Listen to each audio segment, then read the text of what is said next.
Bonjour à tous, bienvenue dans ce deuxième séminaire organisé dans le cadre du E-Carré Propulsion Énergie Embarquée chez Aerospace Valley. Je suis Éric Pupier, donc beaucoup me connaissent, d'autres non. Donc, je suis le chef de projet de l'avion électrique et hybride pour le pôle et aussi pilote de ce fameux écosystème d'excellence Propulsion Énergie Embarquée, donc E-Carré PE. Alors aujourd'hui, on va parler des eVTOL, ces petits appareils à propulsion électrique ou hybride, à décollage et atterrissage vertical. Plutôt de leur marché, on ne va pas rentrer dans le détail technique, on va essayer de donner une vision globale. Comme les piles à combustible lors du dernier séminaire, c'est aussi un sujet qui pose beaucoup de questions à beaucoup d'entre nous. Donc, j'ai pas eu de mal à sélectionner ce sujet, ainsi que les piles à combustible. Ça suscite un grand engouement dans le monde, ces petits eVTOL, mais aussi des doutes. On verra pourquoi tous ces doutes. J'ai demandé à Gilles Rosenberger de donner sa vision. C'est le CEO de Faraday, le dirigeant de Faraday Aerospace, qui est une start-up et qui est spécialisée dans la propulsion électrique des aéronefs. Donc Gilles a une longue expérience dans la propulsion électrique puisqu'il était partie prenante de l'IFAN. Il connaît bien le milieu de la propulsion électrique et les parties prenantes de cette nouvelle technologie. Et il est aussi expert intégration de batterie dans l'écosystème d'excellence propulsion énergie embarquée qui comprend une vingtaine d'experts et animateurs maintenant. Alors, le déroulé de la séance, ça se déroulera de la manière suivante. Donc, 40 minutes d'exposé par Gilles Rosenberger, et puis 20 minutes de réponses aux questions que vous aurez posées au fil de l'eau, par un mode chat sur votre panneau de configuration. Donc, posez vos questions. Nous ne citerons pas les noms. Et à la fin, j'essaierai de regrouper les questions par thème, s'il y en a beaucoup, sinon je citerai directement les questions. Donc, en fin de parcours, en fin de webinaire qui durera 1 heure. Pour terminer, comme je disais, l'écosystème propulsion énergie embarquée est un des 5 écosystèmes d'excellence chez Aerospace Valley. Et aujourd'hui, on compte 20 experts et animateurs autour de 8 thématiques qui ont été identifiées comme importantes, dont l'hydrogène, dont les batteries, dont le marché des VTOL, dont on va parler aujourd'hui, les machines électriques, les biocarburants, donc toutes des thématiques de l'avion qui ne polluent pas. Donc bienvenue à ceux qui veulent intégrer cet écosystème d'excellence. Et puis maintenant, on va attendre un petit peu parce qu'il y a 130 inscrits, ce qui est un joli score. Et aujourd'hui, je vois que 91 sont connectés. Donc, on va attendre un petit peu peut-être que les connexions évoluent. Et après, je laisserai la parole à Gilles, si vous voulez bien.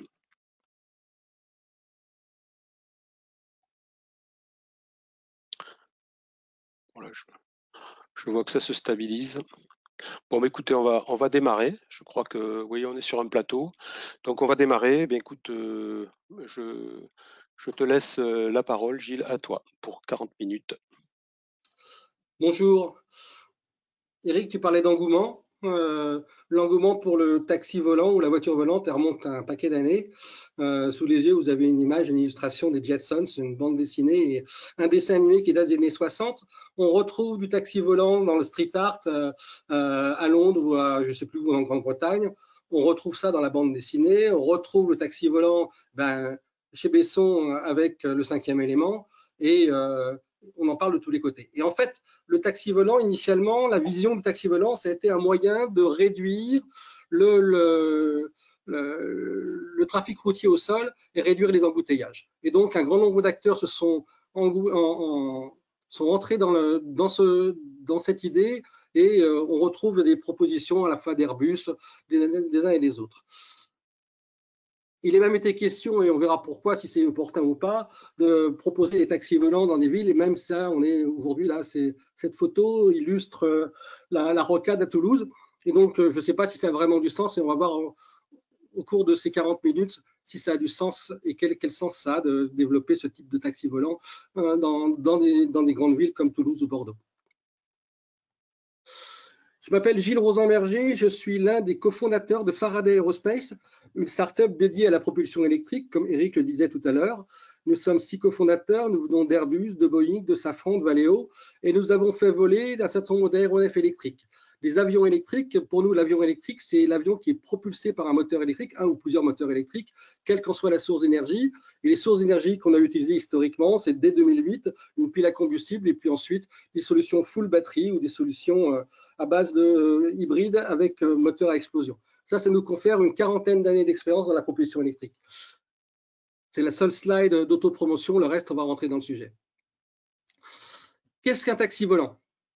Réglementairement, ça s'appelle un eVTOL, Electric Vertical Takeoff and Landing. La définition légale est récente, elle date de 2018, conformée en 2019 par l'EASA. Il s'agit donc d'un aéronef qui possède au moins 2 systèmes de propulsion et de sustentation, et c'est ce chiffre au moins 2 qui le différencie des hélicoptères. Et donc, on est dans une situation de multirotor. Et pourquoi aller s'embêter avec un multirotor alors que déjà l'hélicoptère, avec un seul rotor, permet de réaliser un certain nombre de performances intéressantes. l'eVTOL propose 5 ruptures.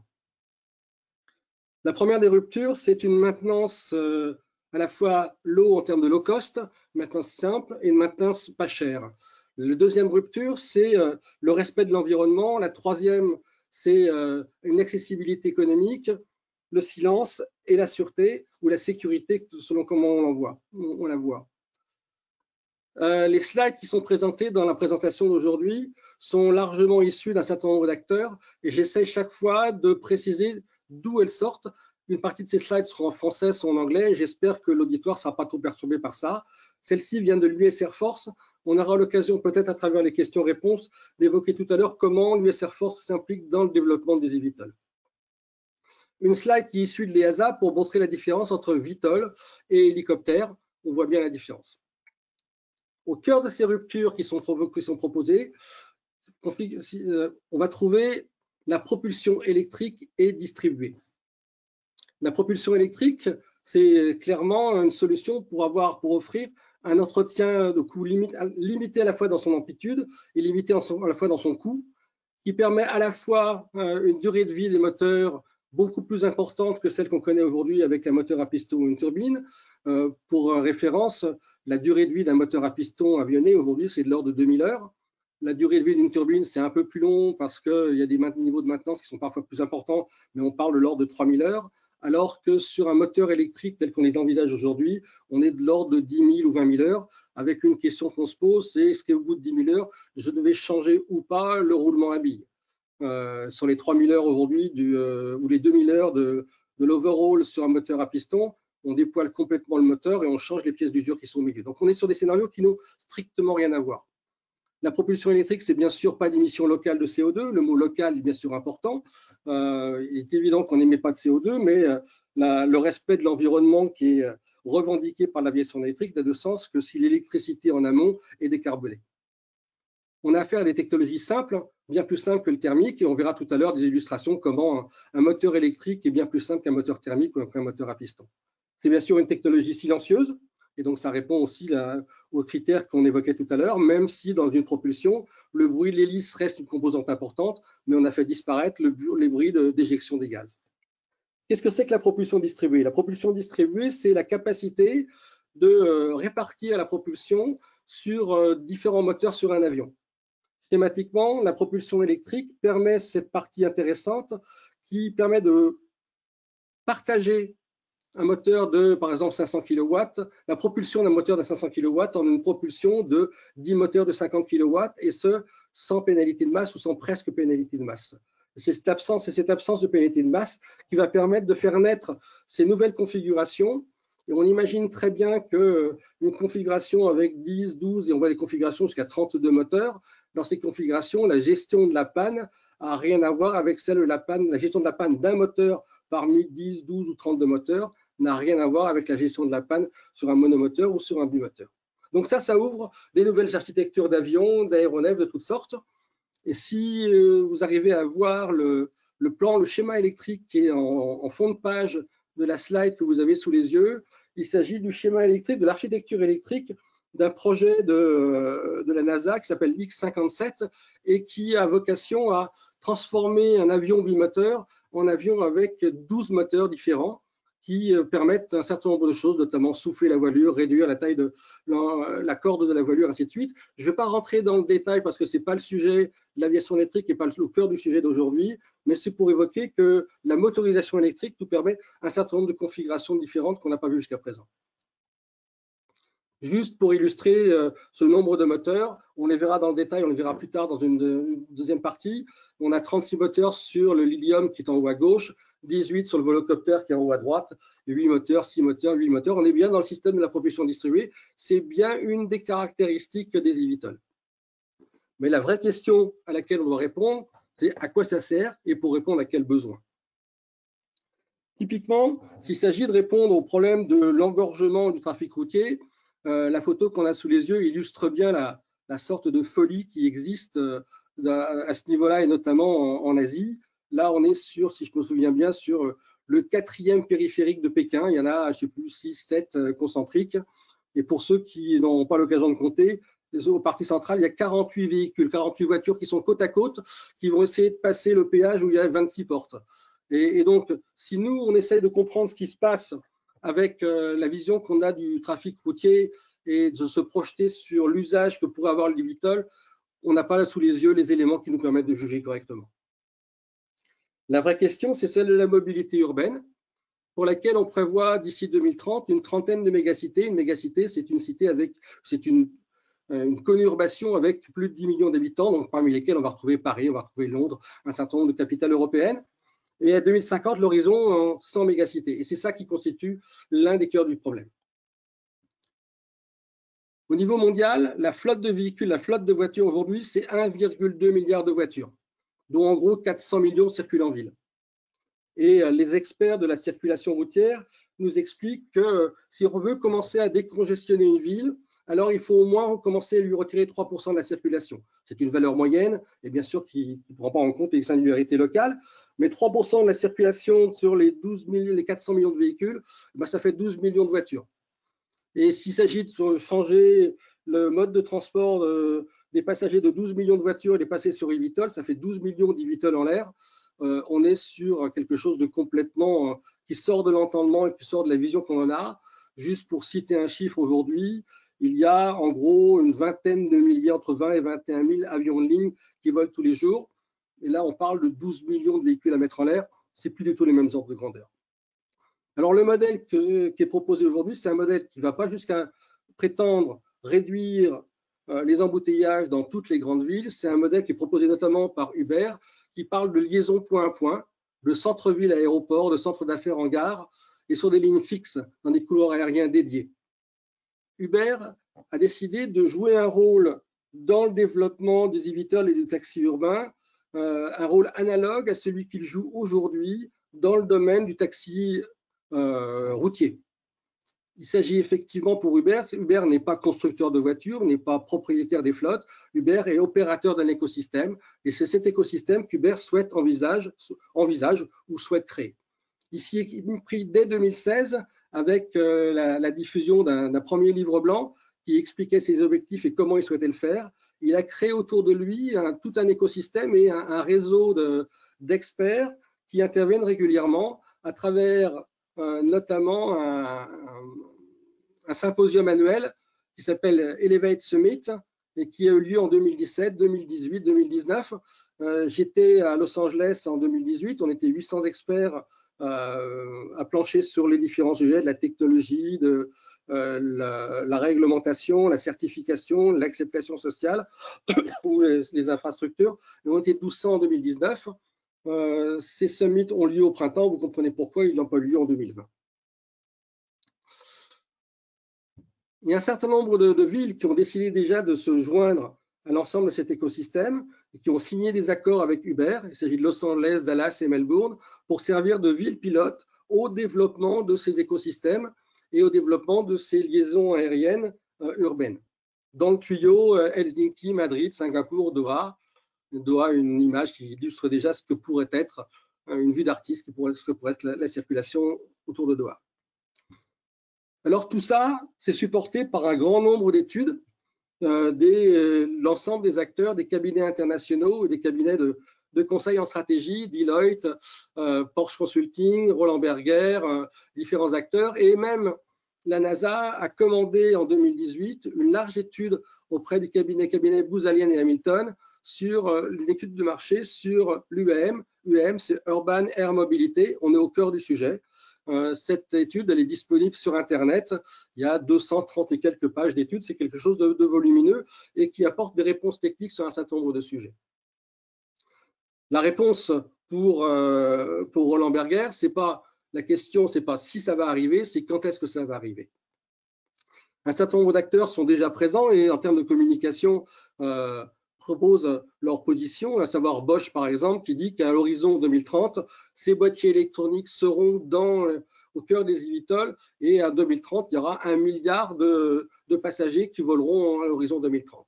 Le chiffre est probablement un peu exagéré, mais il constitue une déclaration d'intention intéressante.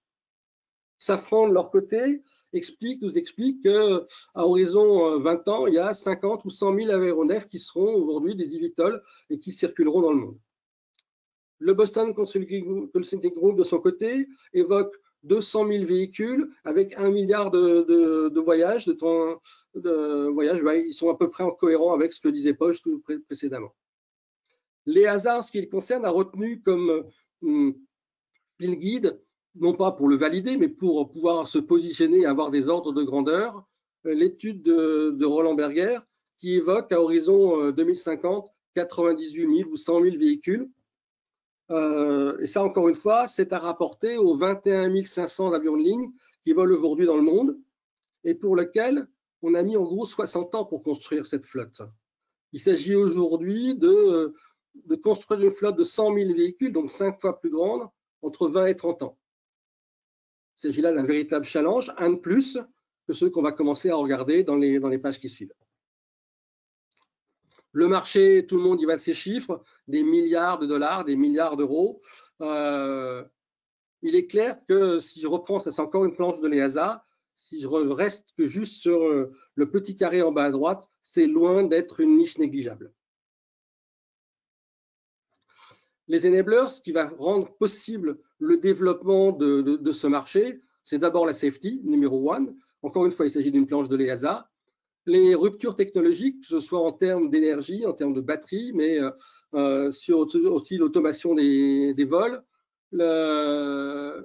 Autre enabler, le respect de l'environnement, qui est une dimension importante sans laquelle il est aujourd'hui inimaginable de lancer un nouveau mode de transport aérien. L'acceptation sociale, comment sommes-nous capables d'accepter d'être survolés en ville par des véhicules, et l'incorporation, l'intégration dans le trafic constitue autant de paris.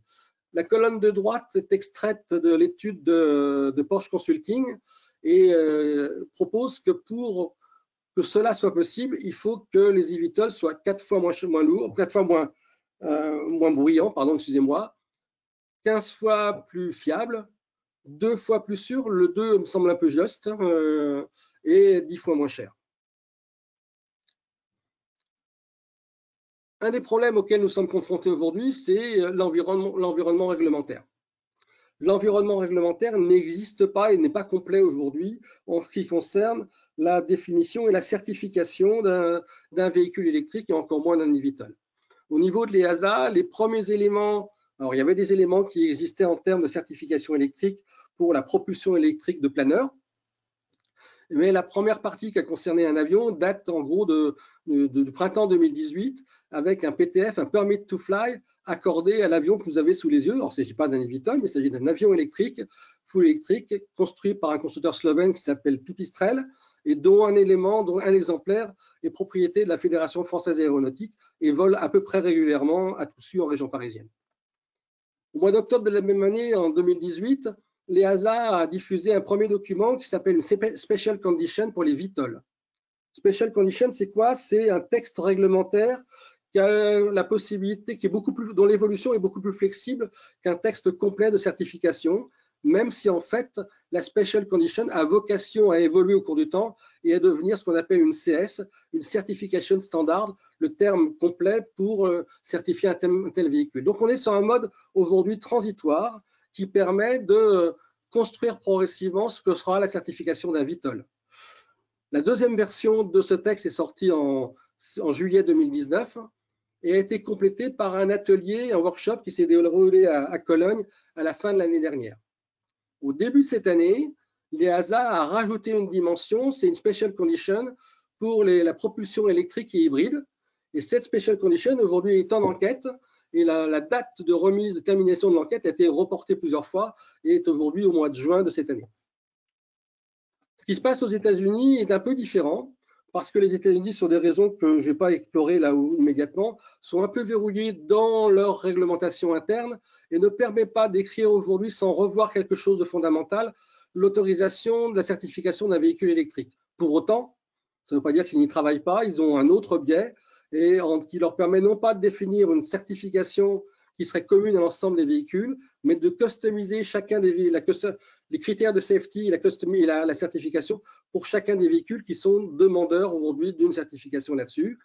L'un des responsables de la FAA a communiqué au début de cette année en précisant qu'il avait 6 projets d'UAM, Urban Air Mobility, qui étaient en cours de certification. Je ne peux pas continuer cette page sans évoquer ce qui se passe en Chine. La Chine a décidé d'aborder la question de façon un petit peu différente, et notamment en attaquant la chose à travers ce qu'on appelle les UAV. UAV, alors c'est un peu tricky, je suis désolé. UAV, c'est Unmanned Air Vehicle, on est donc dans le vol sans pilote, alors que UAM, c'est Urban Air Mobility. Les deux sigles sont proches et recouvrent pourtant des réalités très différentes.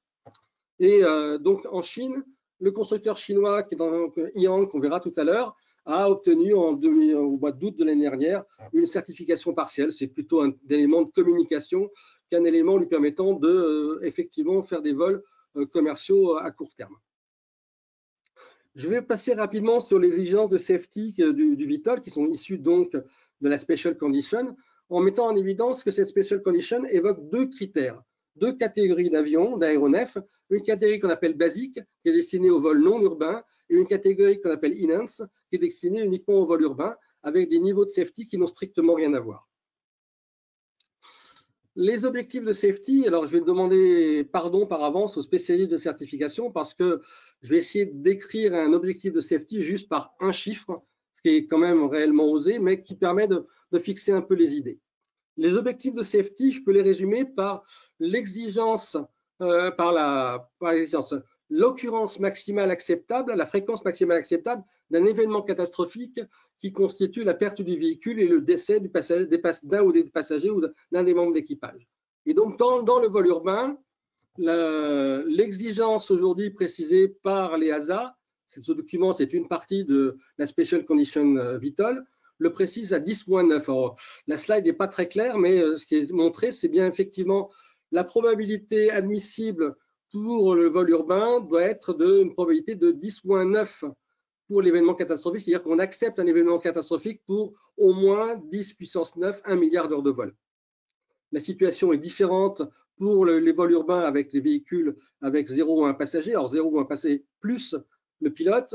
On est dans aujourd'hui un événement catastrophique de l'ordre de 10-7, soit un événement pour 10 puissance 7 pour 10 millions d'heures de vol.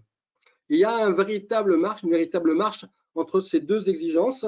Et à Faraday Aerospace, notre analyse de la situation, c'est qu'aujourd'hui, les batteries qui sont aujourd'hui disponibles ne permettent pas de répondre à ces caractéristiques, ces 10 puissance 9, et que seul un espoir aujourd'hui basé sur une technologie avec aujourd'hui un faible taux de maturité, c'est celui de les solid state, la famille des technologies solid state qui pourrait être certifiable à l'horizon 2028-2030. Et ça constitue probablement un frein important au développement immédiat du taxi volant et de la certification. Alors en termes de certification, on a donc les special conditions, on a ce qu'on appelle les rules, donc la partie haute du schéma que vous avez sous les yeux. Je ne vais pas rentrer trop dans le détail, mais aujourd'hui, un texte de certification, c'est basé à la fois sur des rules qui fixent des objectifs de performance et des AMC, Acceptable Means of Compliance, qui sont les moyens de démontrer la conformité à l'exigence. Et donc, il existe aujourd'hui ces AMC, elles sont aujourd'hui présentes pour la route qui s'appelle CS23. CS23, c'est la certification, on va dire, des petits avions de l'aviation générale.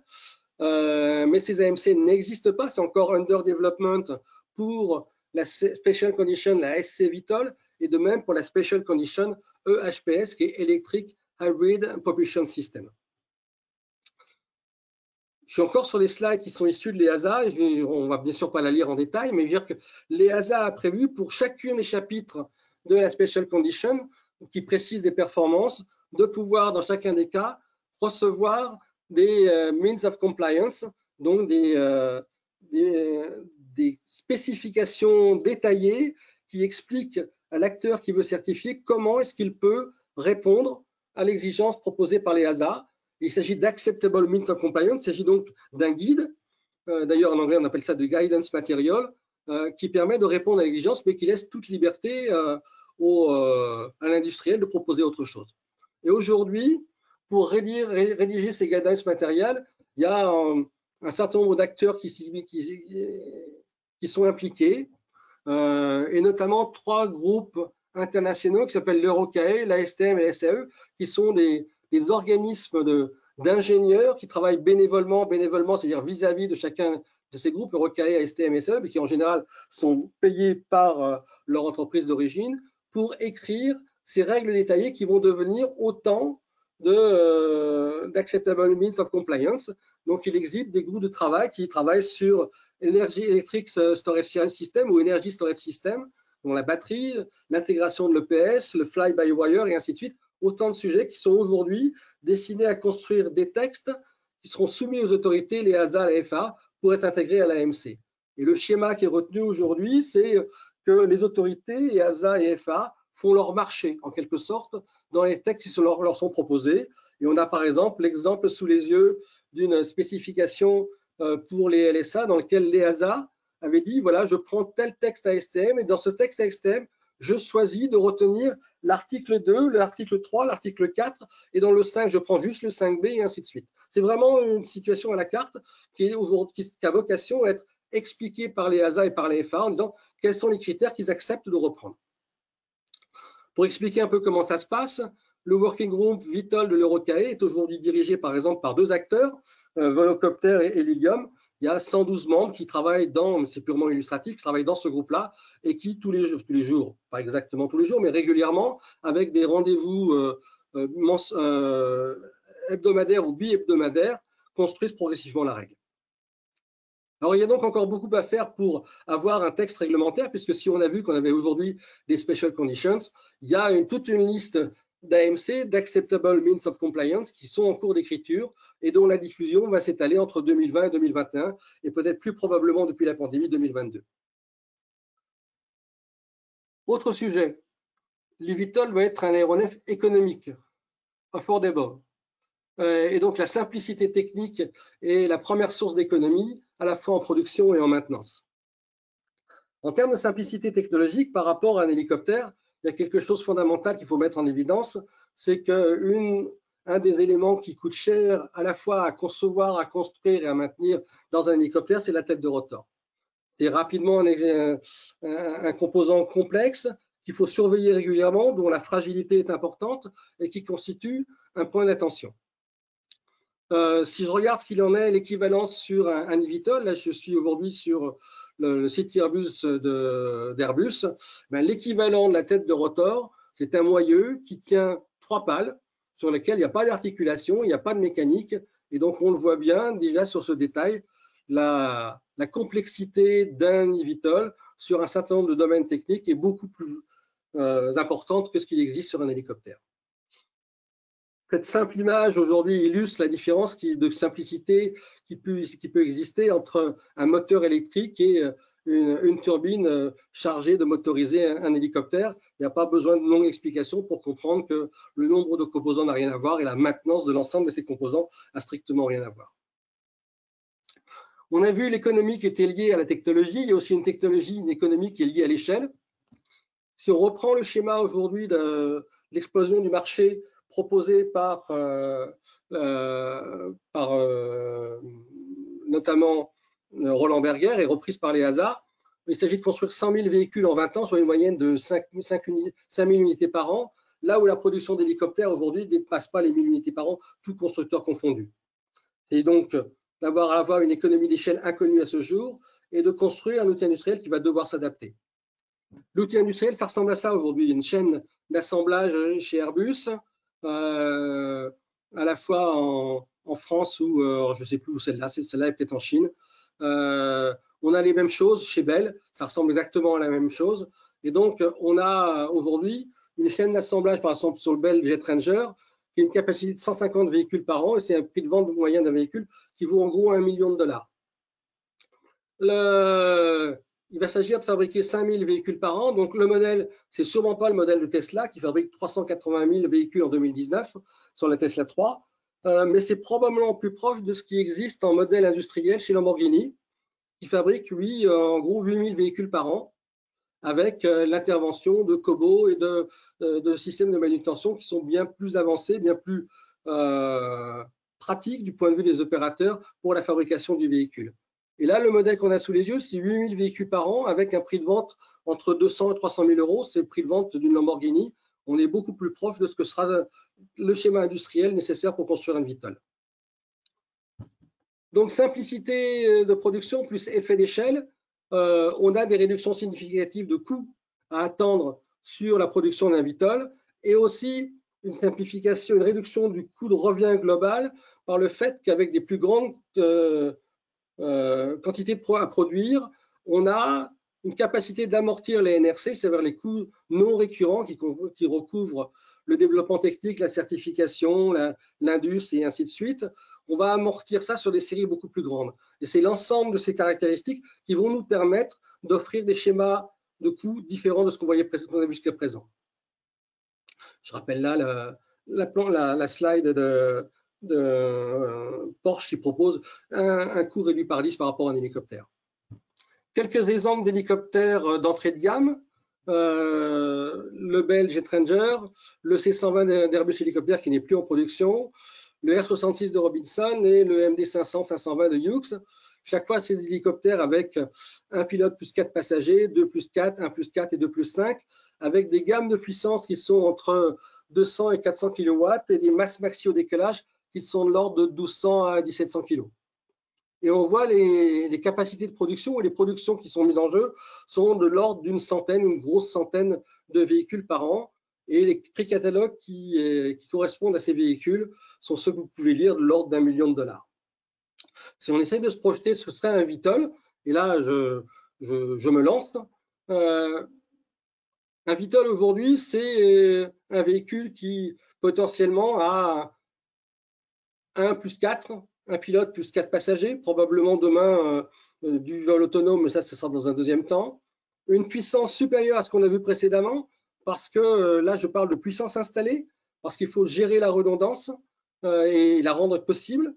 En cas de panne d'un des moteurs, il faut que l'ensemble des autres moteurs soient capables de reprendre la puissance nécessaire. La masse au décollage, la masse maxi au décollage est supérieure parce qu'on emporte de la batterie. Et par contre, les productions unitaires par constructeur ont vocation à être nettement supérieures. Et ça, l'ensemble de ces caractéristiques nous permettent de projeter, et là, je n'ai pas le temps aujourd'hui, on a une structure, on a une étude bottom-up qui permet de remonter le coût de l'ensemble, montrer le coût de la structure, le coût d'un véhicule de l'ordre de 200 à 300 000 dollars ou 200 à 300 000 euros, là où on en est, l'ordre de grandeur à peu près la même chose. Et donc, si on remet ça sur un schéma simple, une échelle de prix, on voit qu'il y a vraiment une différence entre l'industrie aéronautique, mais ça, c'est une surprise pour personne, bien évidemment, entre les coûts de l'industrie aéronautique et les coûts de l'industrie automobile, et l'industrie de l'eVTOL se situe entre les deux. Et il s'agit pour les industriels qui seront présents sur ce marché d'aller chercher un nouvel écosystème avec le meilleur des deux mondes. Je suis en train d'arriver à la fin du temps qui m'est alloué. Les principaux acteurs en 2020, il ne s'agit pas de décrire tout le monde, mais je vais en présenter un certain nombre d'entre eux. Joby Aviation, un constructeur américain qui a été créé par Jobin Bevirt en 2009 avec le cofondateur de Pinterest. Pinterest, c'est un réseau social qui allie la diffusion de photos et la diffusion de messages. Jobin nous a présenté au début de l'année un nouveau modèle, qui est le modèle S4, qui est full batterie avec 6 moteurs rotatifs, 6 tilt moteurs, 5 sièges et aujourd'hui, a priori, pas de vol public. Pourquoi est-ce que je mets Joby Aviation en premier dans cette liste? C'est parce qu'aujourd'hui, il dispose d'un peu plus de 700 millions de dollars. Intel, Toyota et Boeing ont successivement inscrit, ont été leaders avec d'autres investisseurs sur des séries A, série B, série C, telles que vous les voyez, pour un montant total qui dépasse les 700 millions de dollars. Toyota a investi un peu plus de 400 millions de dollars sur l'ensemble de ce projet. Clairement, ça montre l'intérêt que des industriels mettent dans ce type de projet. Lilium, c'est donc une entreprise allemande qui a été fondée en 2007 par 4 jeunes ingénieurs du TUM qui propose un Lilium Jet. Donc, c'est ce que vous voyez sur la photo devant vous, avec un range de 300 km, une vitesse de 300 km/h, full électrique, 5 sièges, 36 moteurs. C'est probablement le projet qui est soumis à le plus de discussions, notamment en ce qui concerne le bruit. Il y a un certain nombre de vidéos qui circulent sur des vols de démonstration faites par le Lilium, et il n'y a jamais l'enregistrement du bruit et il n'y a jamais conscience de ce que le bruit d'un tel véhicule peut produire. Toujours est-il qu'aujourd'hui, Lilium dispose de plus de 350 millions d'euros d'investissement pour développer son véhicule. Cora, le numéro 3 sur ma liste, fondé en 2010 sous le nom qui s'appelait Kitty Hawk à l'époque par Larry Page, l'un des cofondateurs de Google. On n'a pas de détails sur le financement du projet, mais l'ensemble des acteurs considèrent ça comme étant une big pocket avec plus de 150 millions de dollars. Et Cora nous a présenté plusieurs véhicules. Le Flyer, qui était un monoplace amphibie récréatif, qui aujourd'hui semble être abandonné. Cora, c'est un POC biplace, c'est la photo qu'on a sous les yeux, avec un biplace, 8 moteurs de propulsion verticaux et 2 moteurs de propulsion horizontale, full batterie, et avec, semble-t-il aujourd'hui, des bruits qui circulent sur un autre projet qui s'appelle Heaviside, que peu d'acteurs ont vu sur un prototype monoplace. À signaler sur le projet Cora, c'est que la création avec Boeing du JVA en 2019 pour développer Cora. Volocopter, fondé en 2011, on propose un véhicule donc à 2 places avec 18 moteurs, full batterie. C'est un partenaire de Uber. Il développe aujourd'hui une gamme de cargo drones qui permettent aujourd'hui de continuer à avancer parce qu'ils ont pris conscience que la certification d'un tel véhicule n'interviendra pas avant 2028-2030. Pour autant, ils ont été largement financés ces derniers temps et ils disposent aujourd'hui d'un peu plus de 120 millions de dollars ou d'euros, pardon. La photo prise, c'est un vol de démonstration à Singapour. Hyundai a aussi annoncé être présent sans avoir beaucoup de communication et en reprenant un design proposé par Uber. Le dernier que je mets sur ma liste aujourd'hui, c'est Yang. On n'a pas de vision aujourd'hui sur le financement, mais de toute évidence, c'est le projet chinois le plus avancé qui propose un moteur biplace avec 16 moteurs, full batterie et un vol piloté à distance. Bon, il est clair que la position des hélices à la hauteur des genoux des passagers quand ils descendent pose un certain nombre de problèmes de sécurité à un certain nombre d'observateurs, mais semble-t-il, ça reste supporté par l'industrie chinoise et les autorités chinoises. Donc, Yang n'a pas certifié son produit aujourd'hui, mais ça a annoncé la fabrication en série d'un certain nombre de véhicules et les livraisons prochaines pour faire du vol touristique. Le schéma de Yang, c'est pas un vol piloté avec pilote à bord, avec 2 places, ça serait difficile. C'est un vol télépiloté avec une salle de contrôle comme on a pu l'imaginer, et c'est les photos que Yang diffuse, comme on peut l'imaginer à la NASA lors d'un lancement de fusée. En fait, il n'est pas question de décrire l'ensemble des projets. Il y a une croissance importante des projets. Il y avait 215 projets au début de cette année, ou à la fin de l'année dernière plutôt. Et aujourd'hui, si on reprend l'ensemble des projets qui sont recensés, il y a la Vertical Flight Society qui les recense individuellement. Et donc, à ce matin, il y avait 277 projets d'avions électriques qui s'étaient déclarés dans le monde. Il est clair que sur l'ensemble de ces 277 projets, il y en a un certain nombre qui sont des PowerPoint projects. D'aucuns parlent de bullshit project aussi, qui ne verront jamais le jour. Mais si au-delà des 5 ou 6 acteurs que j'ai présentés là rapidement, on identifie aujourd'hui plus d'une douzaine d'acteurs qui ont levé plus de 30 millions de dollars ou d'euros individuellement.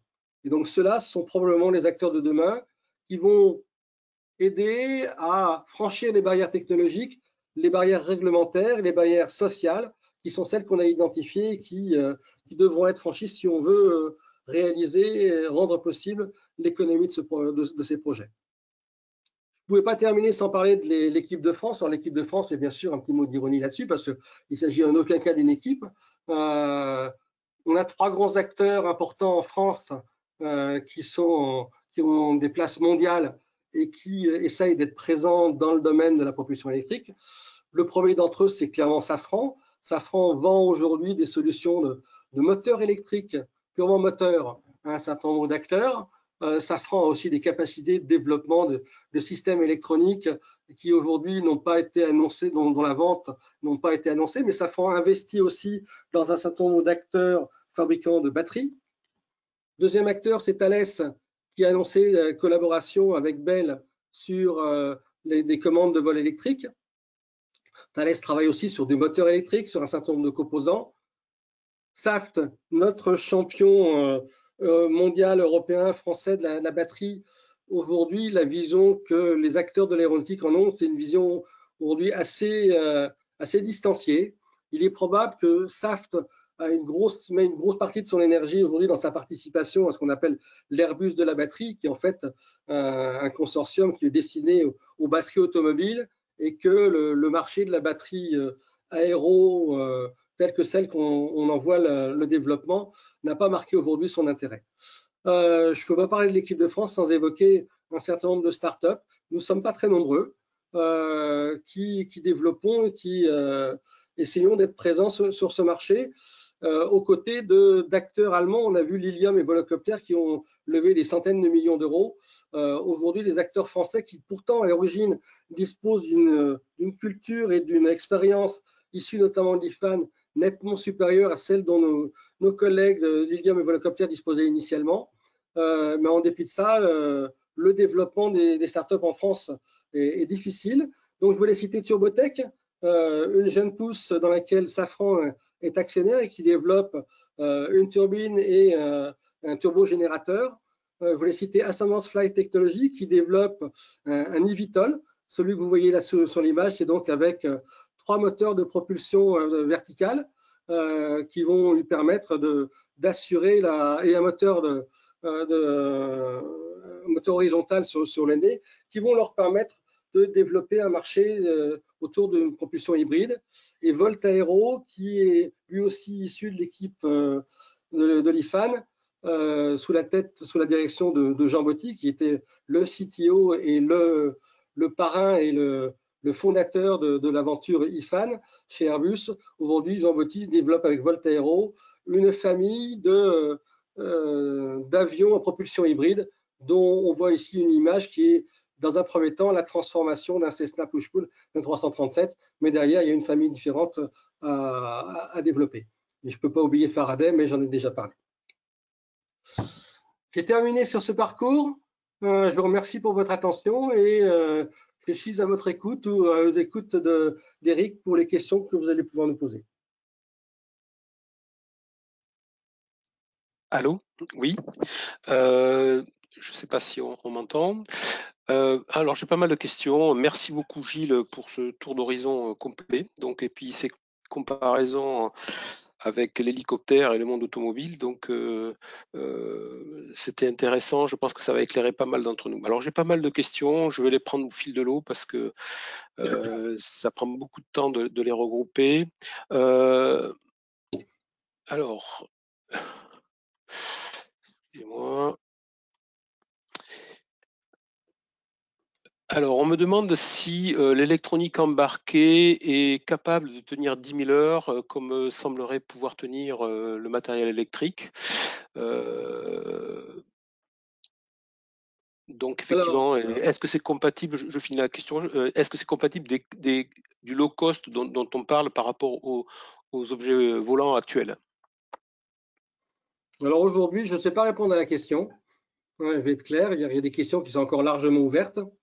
Et c'est clairement une des préoccupations.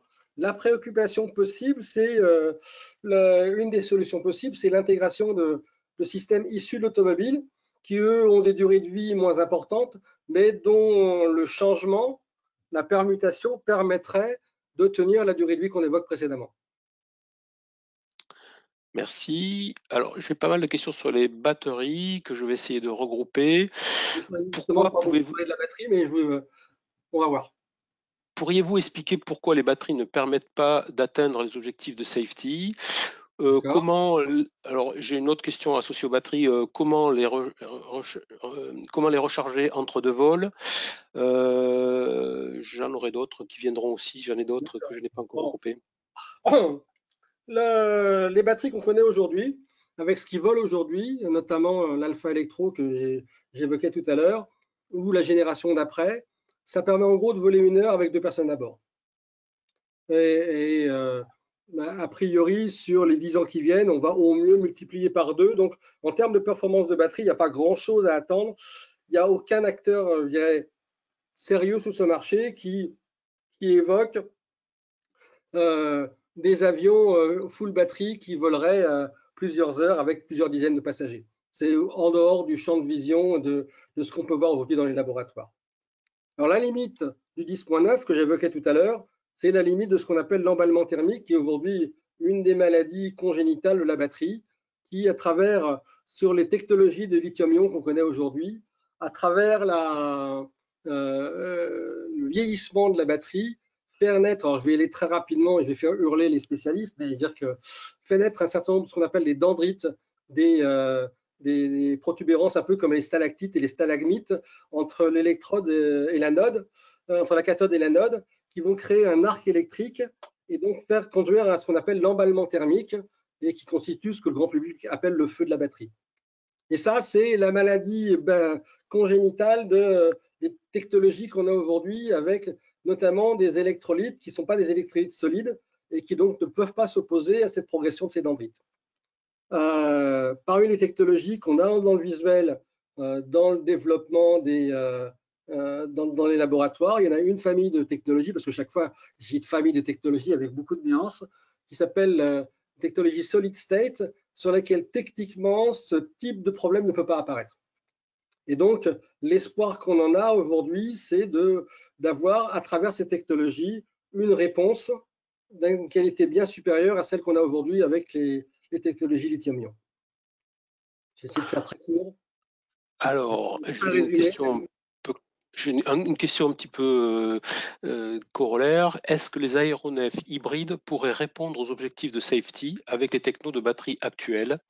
Et je vais te poser une autre question aussi qui est un petit peu sur le même ordre. Est-ce que la techno pile à combustible serait-elle un moyen de réduire la masse du VTOL pour une même énergie embarquée? Alors, la première question, c'est la technologie hybride. La technologie hybride, quelle que soit la source hybride, ça peut être d'ailleurs une pile à combustible comme une turbine, la technologie hybride a besoin de batterie pour notamment traiter toutes les phases transitoires et peut-être aussi pour traiter de façon plus silencieuse la phase d'écollage. Mais ça, chaque fois, c'est un choix de concept opérationnel pour chacun des constructeurs. Cette technologie hybride, donc avec batterie, dès lors qu'on est en vol urbain, devra répondre aux caractéristiques 10.9 qu'on a évoquées tout à l'heure. Donc, quelle que soit la quantité de batterie qu'on a, c'est-à-dire qu'il y a un moment donné où on aura suffisamment de batterie à bord pour que le risque d'emballement thermique soit un risque réel et ne permette pas de d'atteindre cette barrière de 10.9 que j'évoquais tout à l'heure. Donc, la solution hybride ne permet pas de répondre à cette question-là, elle ne permet pas d'effacer l'exigence 10.9. Une remarque complémentaire sur le vol urbain, c'est qu'aujourd'hui, toutes les villes qui sont présentées candidates, notamment chez Uber et celles qui sont dans le tuyau, aucune de ces villes, ou toutes ces villes exigent du vol full batterie. Il s'agit essentiellement d'avoir une signature environnementale la plus light possible au niveau de l'environnement urbain. Donc, les solutions hybrides qui sont des solutions réelles pour des vols de plus longue durée, de plus longue endurance, vont assurer une sorte de range standard de la batterie, aujourd'hui ne sont pas dans le domaine accepté par les villes qui sont déjà candidates. La pile à combustible, il y a eu une explication, une présentation la semaine dernière sur la pile à combustible. Et ce qu'on a retenu les uns et les autres, c'est que la pile à combustible, ça fait plusieurs choses. Ça produit de l'électricité, c'est très bien. Ça éjecte de l'eau, bon, ça on sait s'en débarrasser facilement. Et ça produit de la chaleur. Et sur un petit véhicule, la chaleur, c'est toujours une difficulté. Et la deuxième difficulté, l'évacuation de la chaleur, c'est une difficulté parce que il s'agit pour l'évacuer d'avoir des radiateurs, donc des ouïes de refroidissement, donc de la traînée, alors que on veut minimiser le maximum, optimiser la performance aérodynamique du véhicule. Si on se met à mettre des ouïes et des radiateurs, on est en train d'atteindre cette performance. Deuxième chose sur la pile à combustible, c'est aujourd'hui la difficulté du stockage. Et la vision que j'en ai, il y a peut-être d'autres spécialistes, mais la vision que j'ai retenue de la présentation qu'on a eue la semaine dernière dans cette même instance, c'est que ce n'est pas aujourd'hui à portée de main. Les capacités de stockage de l'hydrogène et les technologies aujourd'hui connues et identifiées ne nous permettent pas d'imaginer à court terme un véhicule avec une pile à combustible pouvant être certifié et ayant un rôle opérationnel et économique possible. Je rappelle que nous, on a fait voler notre premier avion avec pile à combustible en 2008. À l'époque, on a fait une trentaine de vols et on cumule en gros 30 fois 20 minutes de vol. C'était l'autonomie qu'on avait sur le réservoir et notre principale contrainte, c'était une contrainte de masse. Et je pense qu'aujourd'hui, les progrès n'ont pas suffisamment avancé pour franchir cette barrière. Merci. J'ai une autre question assez longue que je vais résumer. Est-ce qu'un coût d'eVTOL divisé par 10 versus un hélicoptère est réaliste compte tenu de la complexité possible des eVTOL? J'ai essayé de montrer que la complexité, il y a une vraie complexité de conception.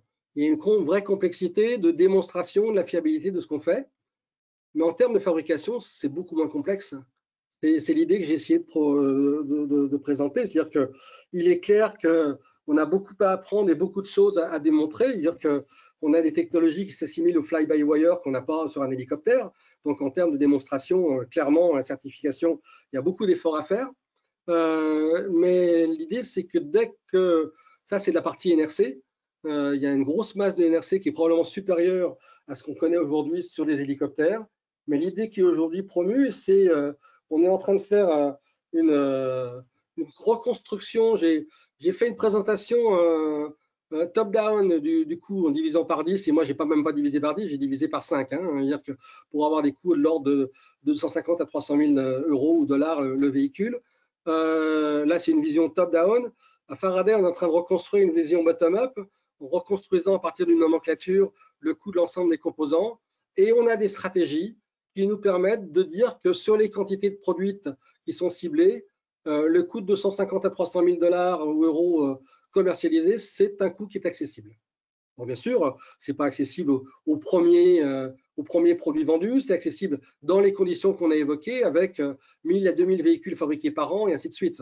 C'est pas, on a changé complètement de paradigme et on a un certain nombre de stratégies à Faraday pour rendre ça possible.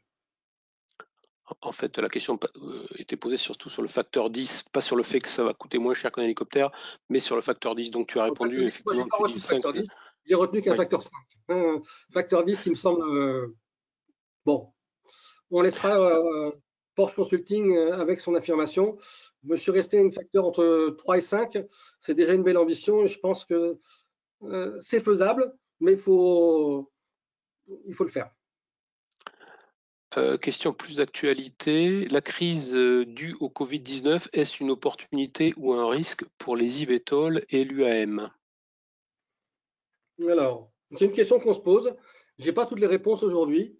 Il est clair que la crise du Covid pose un vrai problème au développement de l'aviation commerciale, même si la vision qu'on en a, nous, en Occident, est probablement différente de la vision qu'en ont les classes moyennes en Chine et en Asie. En France, en Europe, il s'agit en quelque sorte de reconquérir l'acceptation sociale de l'avion de ligne. C'est pas évident que la question se pose de la même manière auprès des passagers potentiels chinois ou indiens. Mais pour ce qui concerne l'eVTOL, de toute façon, on sait qu'on a à conquérir l'acceptation sociale sur l'usage de l'eVTOL.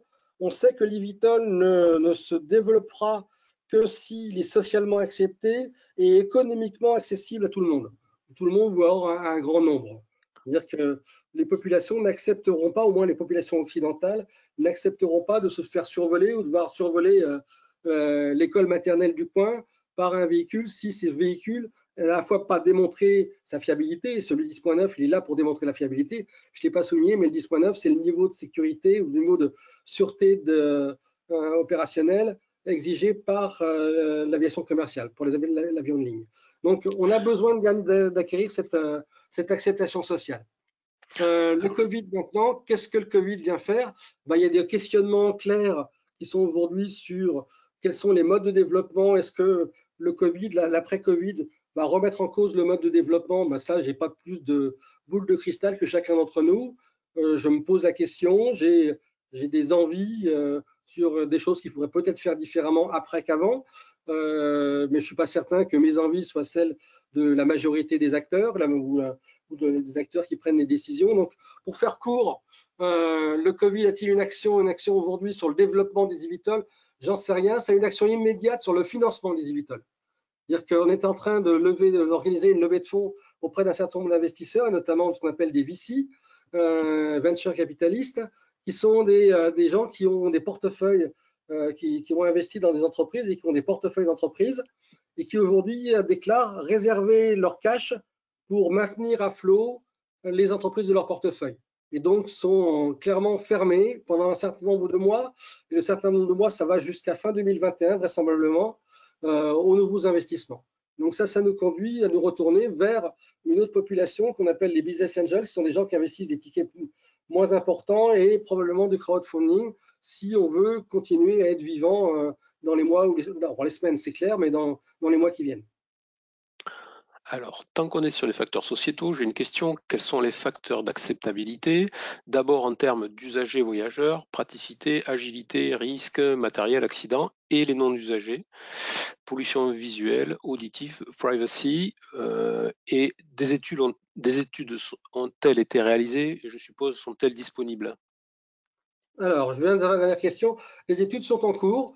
Il y a un groupe de travail, notamment dans la périphérie d'Uber, qui travaille sur l'acceptation sociale et qui sont en train de mener un certain nombre d'enquêtes et d'interviews qualitatifs et quantitatifs pour comprendre quels sont les freins à tout ça. Parmi les freins, on a bien sûr identifié, la question les identifie la plupart d'entre eux, il y a des freins économiques. Et donc, clairement, aujourd'hui, si on ne sait pas fabriquer un eVTOL dans les conditions économiques qu'on a précisées, si on ne sait pas proposer des courses en eVTOL, comme on propose une course en taxi à des coûts de même ordre de grandeur que celui du taxi, dès l'entrée en service, alors on est à côté de la plaque. Alors, on veut dire que ça va être le jouet réservé à ces, j'ouvre les guillemets, à ces salauds de riches. Et il est hors de question que nous acceptions de nous faire survoler par ces salauds de riches qui sont là uniquement pour s'amuser. Donc, clairement, là, il y a une équation qui est la quantité et l'économie. La quantité et l'économie pour le rendre accessible à un grand nombre d'acteurs pour que le vol entre, je suis en région parisienne, donc entre La Défense et Charles de Gaulle se fasse en 12 minutes et au prix de la course en taxi qui correspond, c'est-à-dire l'ordre de 50 à 60 euros. En dehors de ça, si on ne sait pas descendre sur ces ordres de grandeur, voire dès l'entrée en service, alors on va garder un outil à usage limité dont l'acceptation sociale sera impossible. Dans les termes d'acceptation sociale, il y a donc effectivement le coût. Il y a d'autres critères qui sont effectivement le privacy, aujourd'hui, tous les schémas prévus de développement d'eVTOL se font sur des couloirs aériens spécifiques qui ont vocation à survoler des zones déjà denses en termes de bruit. Il s'agit de voler schématiquement à l'aplomb des autoroutes, à l'aplomb des fleuves, à l'aplomb, sortir le plus vite possible du vol qui surplombe les propriétés privées ou les bureaux dans les bureaux en ville. Donc cette dimension, elle est effectivement existante, mais elle est prise en compte dès le démarrage à travers les schémas, les cheminements qui sont envisagés. En termes de bruit, il est clair que si un eVTOL, ça a le même bruit qu'un hélicoptère, c'est pas la peine, on oublie, il faut arrêter de suite. Et c'est la question que beaucoup de gens se posent quand on regarde le projet proposé par Lilium avec ses 32 petits moteurs. Tout le monde attend le jour où Lilium montrera ou fera réellement écouter le bruit de son véhicule. Mais à l'opposé, dire que Volocopter a fait des démonstrations en public qui montrent des bruits qui sont significativement inférieurs à ceux d'un hélicoptère. J'ai plus les chiffres en tête, on pourra les communiquer le jour venu, mais dire qu'il y a des vrais efforts là-dessus, il y a une vraie prise de conscience là-dessus. Je ne sais pas si j'ai oublié parmi les thèmes qui étaient évoqués. La sûreté, bien sûr, la sécurité, il est clair que si on n'a pas une sécurité qui est au moins celle de l'aviation commerciale, le 10.9, on ne remplit pas la mission et on n'en parle même pas. D'ailleurs, le 10.9, c'est probablement quelque chose qui pourra être revu parce que historiquement, le 10.9 a été établi par un niveau d'acceptation sociale de la fréquence des accidents.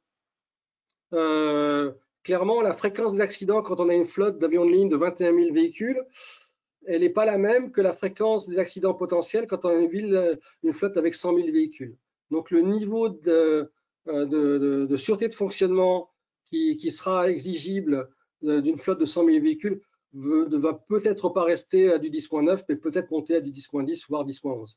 Et ça, ce chiffre-là, je ne le sors pas du chapeau, il a déjà été cité par les gens de l'ESA. Ok, j'ai une autre question un peu différente. Quelle position des militaires, quels besoins pour les forces armées? Alors, les positions des militaires, j'évoquais une planche tout à l'heure avec l'US Air Force. L'US Air Force a clairement lancé une initiative dans laquelle ils décident, l'initiative c'est Race to Certification, donc ils veulent accélérer la vitesse de certification, mais donc la question du 10.9 reste ouverte, mais le 10.7 reste accessible pour des vols non urbains et pour du vol en cargo, du drone cargo.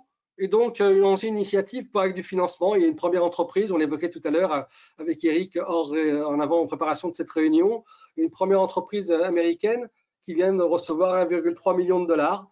Cette entreprise dont j'ai oublié le nom, peut-être Eric que tu peux m'aider. Sabre Wings. Sabre Wings. Elle sabre en français. Sabre Wings, au passage, est a signé un accord avec Safran pour l'équiper de moteurs électriques. Donc là, il y a une vraie question aujourd'hui pour les forces militaires de disposer d'un véhicule qui coûte beaucoup moins cher qu'un hélicoptère, qui est plus silencieux, plus facile à maintenir. Donc, en termes d'opération, c'est que du bonheur, entre guillemets, et qui a une disponibilité qui est plus grande que celle d'un hélicoptère. Donc, l'usage sur les terrains de conflit d'un eVTOL, c'était quelque chose qui intéresse les militaires américains. Je n'ai pas de communication aujourd'hui avec les militaires français et européens, mais j'imagine que les mêmes problèmes aboutissent aux mêmes questions et au même type de solutions. Une question plus technique. Là, on a un petit peu débordé, on va encore s'octroyer quelques minutes et après on arrêtera.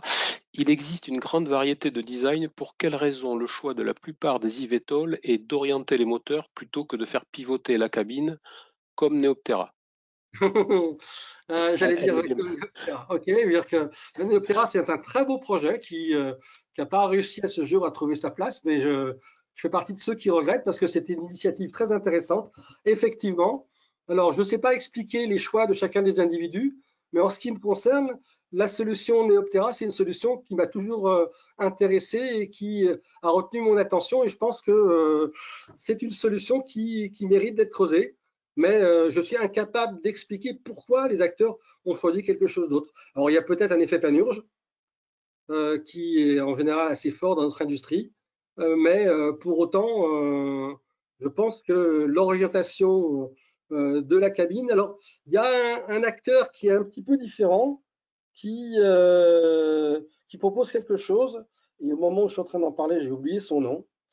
Vous pardonnerez, ben, j'en parlerai pas. Donc du coup, mais il y a d'autres acteurs. Il y a un acteur qui aujourd'hui a un concept un petit peu différent, mais qui ne conduit pas à modifier la position de ses propulseurs. Ceci dit, il y a un certain nombre d'acteurs qui ont des propulseurs fixes sur l'axe vertical ou quasi vertical. Hein. Je veux dire que c'est en différenciant la fonction sustentation et la fonction propulsion. Alors, pourquoi si peu d'acteurs, et en particulier en France, marché non porteur, trop risqué? Si le marché non porteur est trop risqué, on peut se poser la question pourquoi est-ce qu'il est trop porteur et trop risqué en France et qu'il le serait ailleurs, aux États-Unis et en Allemagne. Non, je pense qu'il y a la culture de l'ingénieur français qui est peut-être moins encline à aller chercher l'innovation, plutôt à travailler sur l'amélioration que l'innovation. Et encore, si je dis ça, je vais me faire massacrer parce qu'il y a plein d'exemples contraires, donc je ne dois pas dire ça. Excusez-moi, je le retire. En fait, il faut faire de la psychologie de l'ingénieur français et ce n'est pas à ma portée à l'instant T. Ce qu'on peut faire, par exemple, c'est de la psychologie de l'investisseur. Oui, c'est plutôt ça, à mon avis. Il est clair qu'on a une culture d'aversion au risque qui est très peu favorable à ça, même si aujourd'hui le goût du risque s'est largement développé sur un certain nombre d'autres domaines de la nouvelle économie et des startups. Aujourd'hui, schématiquement, les investisseurs en capital pour ce qui s'appelle de la tech, donc schématiquement des applications.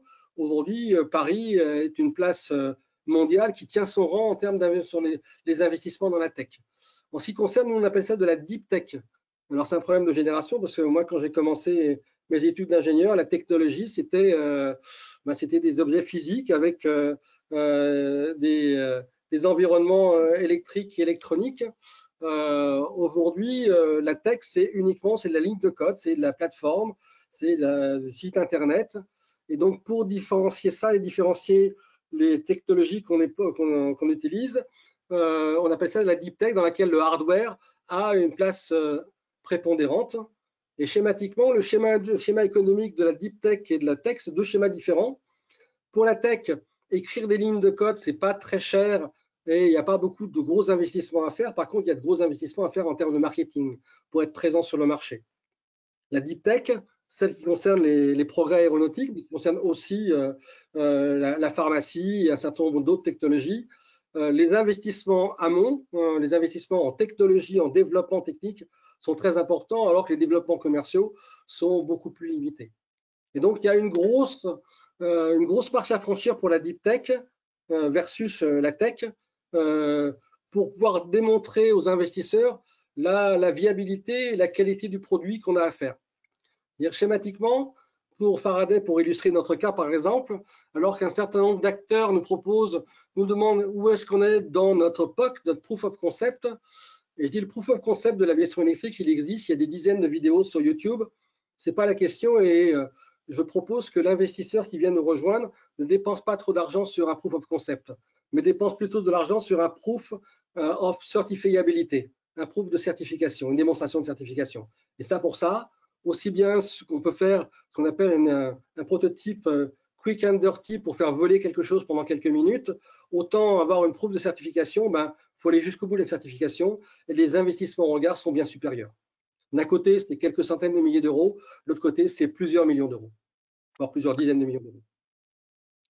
Alors, on va terminer par une question un peu espiègle. L'hélicoptère n'est donc pas un VTOL? Réglementairement, non. Après, dire que philosophiquement, c'est bien un vertical take-off and landing, hein, dire que c'est clair. Sauf erreur, c'est bien un appareil qui décolle verticalement et qui se pose verticalement, mais l'EASA a statué sur un cadre réglementaire, et cadre réglementaire, c'est plus de 2 rotors. La réponse est simple. Alors, j'ai beaucoup de questions sur les infrastructures, sur les technologies, etc. Donc, on ne pourra pas y répondre là, j'en suis désolé. Gardons le contact, hein, s'il vous plaît. On répond aux emails. N'hésitez pas à nous contacter, que ce soit Gilles Rosenberger à Faraday Aéro ou moi-même chez Aerospace Valley. Je relayerai les questions si elles vous tiennent à cœur et si vous voulez vraiment des réponses précises. Juste la dernière diapo, Gilles. Je te remercie encore pour toutes ces précisions et ce tour d'horizon, comme je disais tout à l'heure, qui était très intéressant et qui nous fait gagner du temps pour y voir plus clair dans ce monde naissant. La vidéo sera disponible sur YouTube assez rapidement. La présentation, il faudra que vous la demandiez à faraday.ro sur le site, donc via le site, et vous aurez la présentation que vous avez pu voir aujourd'hui à peu de choses près. C'est ça, Gilles? Oui, oui, oui, je confirme. D'accord. Voilà. Ben, écoutez, il me reste plus qu'à vous dire au revoir et à remercier. On a culminé à plus de 110 participants. Donc, jolie performance. J'ai reçu pas mal de compliments pour ta présentation, Gilles, en séance. Donc, ben, je te le dis en séance. Merci beaucoup et à un prochain Café Techno. Donc, à très bientôt. Au revoir. Merci à tous, bonne journée et bonne fin de confinement.